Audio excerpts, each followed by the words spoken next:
I've been playing Forza Horizon since the very first game came out, all the way back in 2012.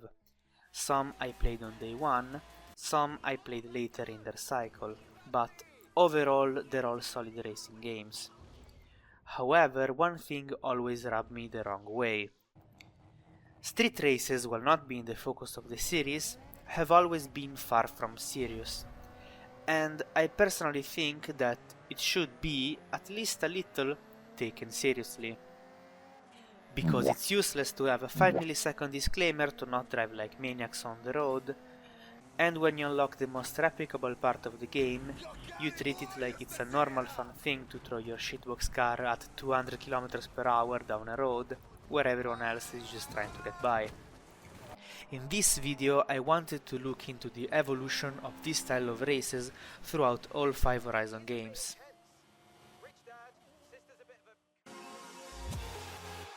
You guys say Colorado! Here you unlock street races after competing once with the green bracelet boss, Ali Howard. He straight up says to you, I like your style, yo. You got something. Listen up, I got a thing going over at the lot in Carson. You know it?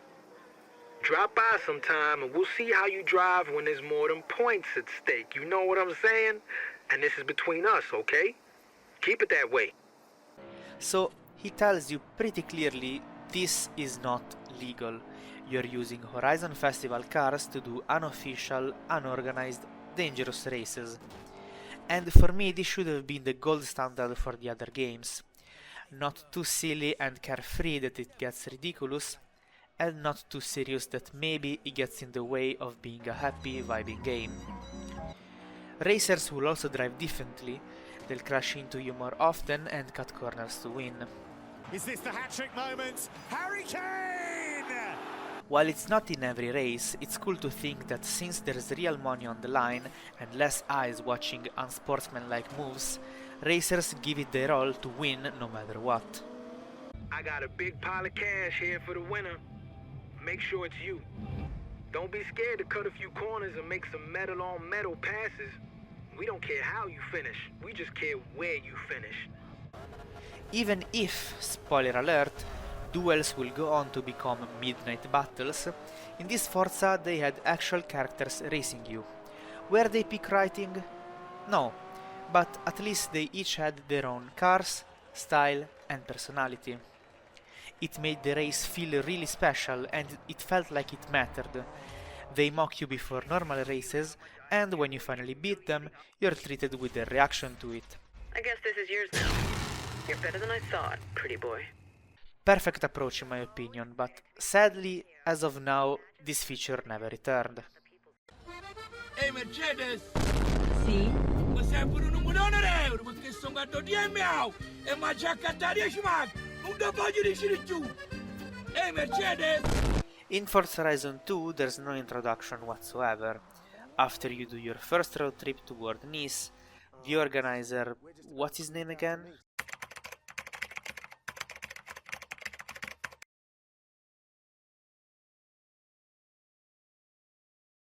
Ben? Ben? Ben, I guess, shows you the races in the area and... Like I said earlier, the championship you enter is Ben, determined by what the are you car you're doing? driving. That means That's I've not a legal signed you race, up Ben. for the Nice Modern Ben, you're going Supercars to get yourself Championship. arrested. Ben! Now, if you Oh! fancy something different, though, no problem. Ben! The auto show is now open, so you can buy yourself Ben! The festival treats it like it's any other race, but you're driving dangerously through Nice at night with fans watching and a finish line. Like, it's not even acknowledged that you're doing illegal stuff. This more than anything made me very uncomfortable around the organizer, like he has no empathy and sense of reason whatsoever. Other drivers' behavior seems about the same.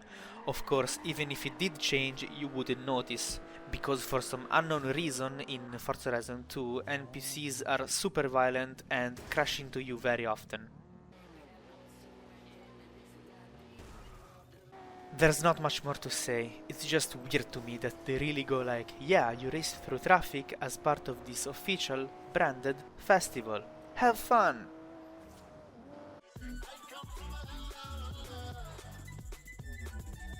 Forza Horizon 3, after the indifference of 2, is probably the best approach. To unlock street races to begin with, you have to challenge drivers to head-to-heads, which, I'll admit, can be annoying at times because you either A. lose because your opponent takes a ridiculous shortcut completely off any road, or B.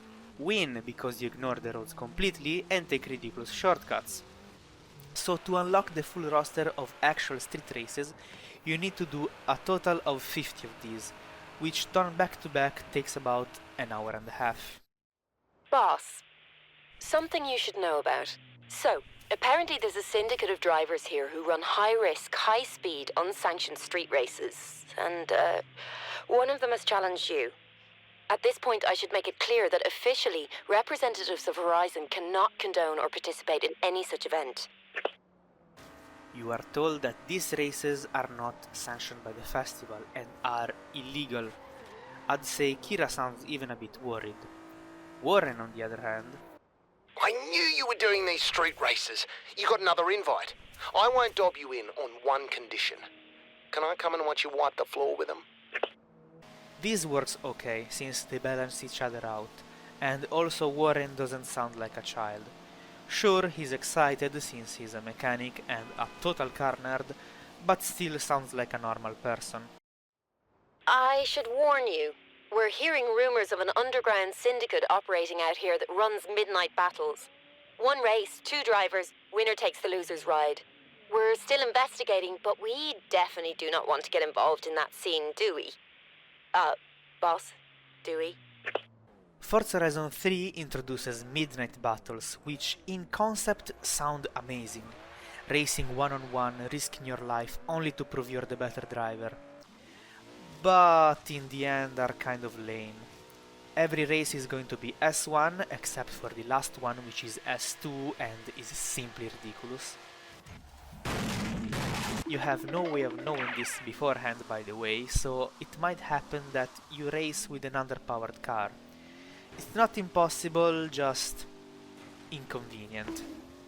The so-called shady drivers that challenge you are just other drivators and not actual characters. So yeah, it could have been better, but hey, it's the thought that counts, and sometimes the atmosphere is there and it feels cool, so I can't really be too harsh on them.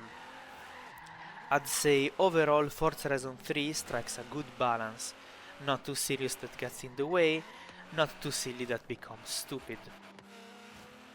I just woke up in a fucking steaming mood, yeah? Because I live in a shithole! Do you know what I mean? Birmingham is a fucking shithole! I hate the fucking place! I fucking hate it! It's full of dickheads! I fucking hate it! Here it starts to become a little too silly. This time around, who invites you to these races is not some shady no-name thug like last time. No, that might scare the kids. This time around there's friendly old Jamin that takes everything for a joke and is probably not aware that he could be arrested for doing this stuff. I'm Jay, by the way. Alex wouldn't shut up about you, you know. If you drive half as well as he says you can, these guys will love you. Oh, before we start, you've got to know this isn't strictly sanctioned by the festival. So don't mention this to Kira, alright? I mean, listen to this guy with his skinny jeans and his stupid jokes. We're not sanctioned by the festival, we make our own rules. The best racers stay and the rest go home. This is the street scene. I mean, if that's cool with everyone? It's like they're not even trying anymore. This is not an underground, off-the-radar vibe. What the fuck were they thinking? And going off script a bit here, but I know that some people might say it's not Need for Speed. If you want street races, go play Need for Speed, go play fucking Midnight Club. And yeah, fair, but it's in the fucking game. Why keep it in if you're not going to differentiate it from the rest of the events? At this stage, what's the fucking difference between a point-to-point road race and a street race? What, the flares on the side instead of the banners? Racing in the dark of the night? It doesn't need much, but at least the atmosphere, the feeling of being a nobody and yet competing, winning against other drivers and becoming a legend, not a fucking influencer. It adds to the vibe, it adds to the experience, to the street racing fantasy. Otherwise, again, what's the point? A bit of a rant, yeah, but I had to say it somewhere. Now, onto the actual content of the game. Starting with the head-to-heads, they seem to be more fair and grounded. A lot less cutting through the woods, but, well, of course, once in a while you'll come across a drunk driver. That's just something that happens frequently in Britain, I guess.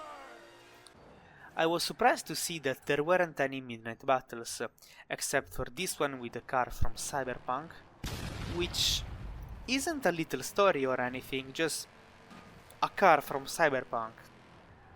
That's it, starts and ends there. The new thing in Forza Horizon 4 is the Marathon, which is simply a long, normal point-to-point street race. No car class restrictions, no story to unfold, no special drivers to beat, just yay you did it, and that's it. I will go more in detail on the Marathon in the next game, but to summarize, it could have been better.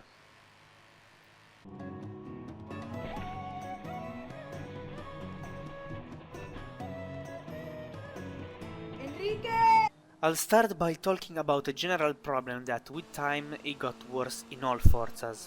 Since Forza Horizon 5 is the one with most cars, it's the worst offender. What is this big problem, you might say? Well, street races don't have any kind of restrictions, both chosen by the player or given by the game.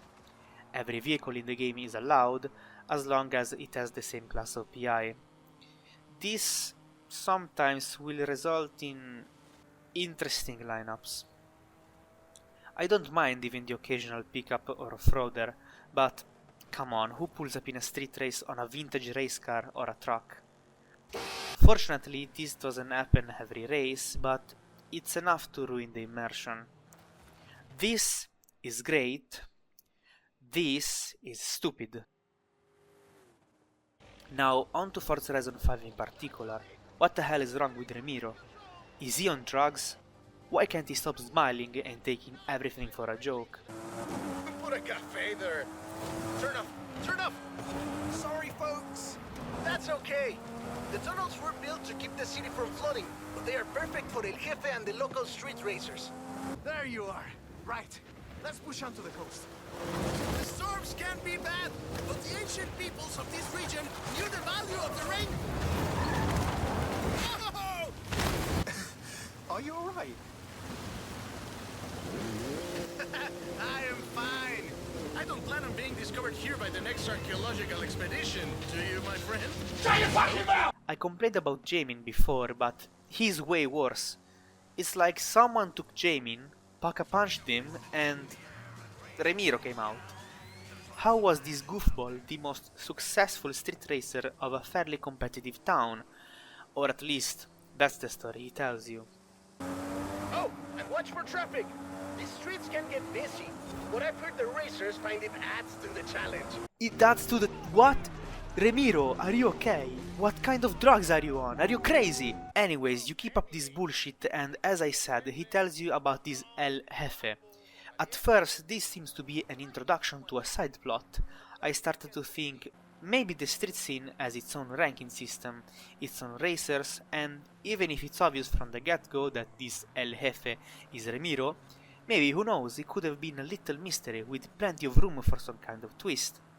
There was so much potential, but no! He says to you, "Oh, I'm such a goofball, silly me, I'm El Jefe."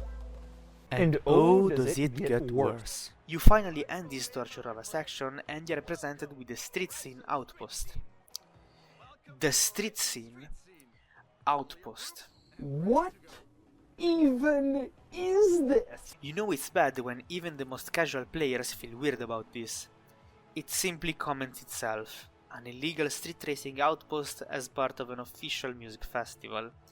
It just doesn't make sense, no matter how much you want to suspend the disbelief. Both Midnight Battles from FH3 and the Marathon from FH4 return in Forza Horizon 5, and they're basically unchanged from the previous iterations. Midnight Battles this time around are a little more varied, from C-Class to S1. That's good and all, but again, why does he not tell you from the map? I know it's a minor inconvenience, but it drives me nuts, since almost nothing is ever class restricted from Forza Horizon 2 onwards. Marathon is... whatever, I don't hate it, but it's really nothing special. It's a shame because it sure has potential for being an interesting event, rather than the usual street race but longer. Maybe keep the length as is, but you could have a system where the last place gets eliminated after a certain time, or have like roadwork with ramps. The possibilities are endless, but as of now it just kind of exists. So, some street racers just turned up. Oh, are they friends of yours? No, we're not friends. And we're not street racers, Jamin. We're the Born Fast Racing Society. More like Born Rich. The last bit of content of Forza Horizon 5 about street racing is the Born Fast storyline. Jamin returns and he's somehow more annoying than the previous game. Long story short, there's a beef / romance between Jamin and this Tristan guy. He has a crew called the Born Fast Racing Society, which, even the name, man, it sounds exactly like those video game clans that take themselves way too seriously, where they roleplay all the time and such. Anyways, you raise the members of this crew, and to be fair, this style of duels, in concept, I'm okay with. The only problem is they're basically all the same person, except for one. Tristan, your personal issues bore me. I am ready to race now. Tris, my man, relax. I'm the best racer in North or South America. And it's not like you cannot pull off the I think I'm better than you and I'm rich archetype. It's that first, 5 out of 6 racers embody this idea, second, it's executed poorly. But hey, unlike Midnight Battles, which are very shallow, at least this way of doing duels leaves space for actual characters. But, if you remember, we already had this in Forza Horizon 1, and sure, there wasn't any dialogue during the race, because, well, the protagonist couldn't talk, but still, those duels felt like they mattered, because even if you didn't know those star racers inside and out, you spent enough time racing with them that you cared about beating them, and made the whole duel mechanic feel important. The only moment that even attempts to be worth listening is the last race, where our protagonist has the magic touch of turning Tristan from a total asshole to a chill dude in half a second. Yo, you okay? What's going on? Tristan Westfield-Bourne speaking. Guys, you two should have been best mates, not worst enemies. So we're gonna fix that right now. Well, if you think I'm going to group therapy while racing, you are quite mistaken. Jay, anything you want to say to Tristan? Look, I'm sorry, alright? I'm sorry I called you Born Rich. That was me. Tristan, that's your cue. I'm sorry about all of this. Anyone else, I wouldn't have cared. Yeah, not the best work in my opinion, both in writing and performance. I don't know, it seems like they barely even care about the story they're telling. So if they don't care, why should you?